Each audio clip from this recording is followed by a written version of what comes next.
Une girafe mince et grande, avec un très long cou, était haute comme une maison, de la tête aux pattes, tout du long. « Qu'est-ce que ça fait ?» lui demanda l'ourson. « Ça ne doit pas être très rigolo d'être perché si haut. »« Ne dis pas de bêtises, » lui dit la girafe surprise. « C'est très bien d'être grande, c'est même plutôt marrant. »« Comment ça, marrant ?» demanda un rat des champs. « Moi, je trouve ça gênant d'avoir de grandes jambes. »« Eh bien, quand je baisse les yeux, moi je rigole en voyant vos têtes. »« Veux-tu t'excuser ou tu auras affaire à moi, toute grande que tu sois. » Vous êtes tous jaloux parce que vous êtes tout petits. Mais ça, c'est la vie, mes pauvres petits amis. Les animaux offusqués en avaient entendu assez. Et d'un pas décidé, ils s'en allèrent, fâchés.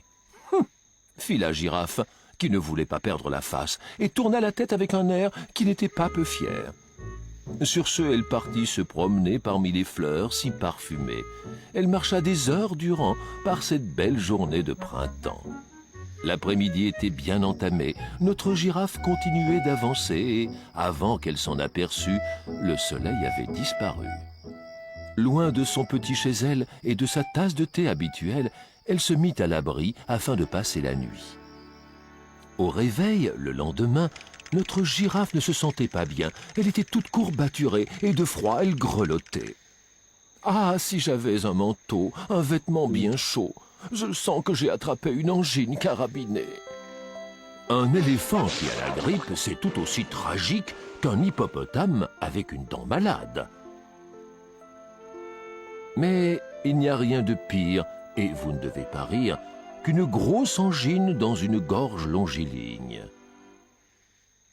Quand elle rentra chez elle, elle en tenait une belle, car pour aggraver le tout, elle avait aussi une bonne toux. Elle voulut aussitôt prendre un peu de sirop, mais quelle affaire pour porter sa cuillère!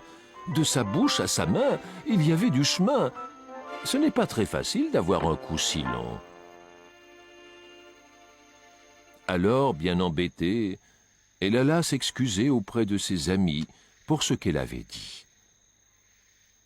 « Oh, ce n'est pas grave, lui dirent tous ses amis. « Allez, vite ma grande, il faut te mettre au lit. » Et ils lui préparèrent un bol de lait au miel pour adoucir sa gorge et lui redonner des forces. Ils la soignèrent si bien qu'elle fut très vite guérie. Il lui avait même tricoté un très beau pull à col roulé. Notre girafe, très touchée, ne savait comment les remercier. « C'est promis, je ne crânerai plus, et de vous, je ne me moquerai plus. Vous m'avez choyé et chouchouté, alors que je vous avais mal parlé.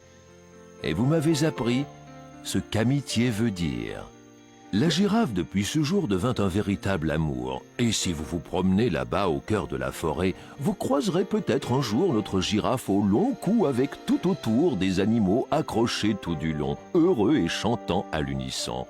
C'est super d'être ici, chanter l'ours et le singe réjouis, que c'est bien d'être grand et c'est pas très courant. Une girafe mince et grande, avec un très long cou, était haute comme une maison, de la tête aux pattes, tout du long. Elle trouvait que ses amis étaient bien trop petits, mais il suffit d'un coup de main pour les faire grandir.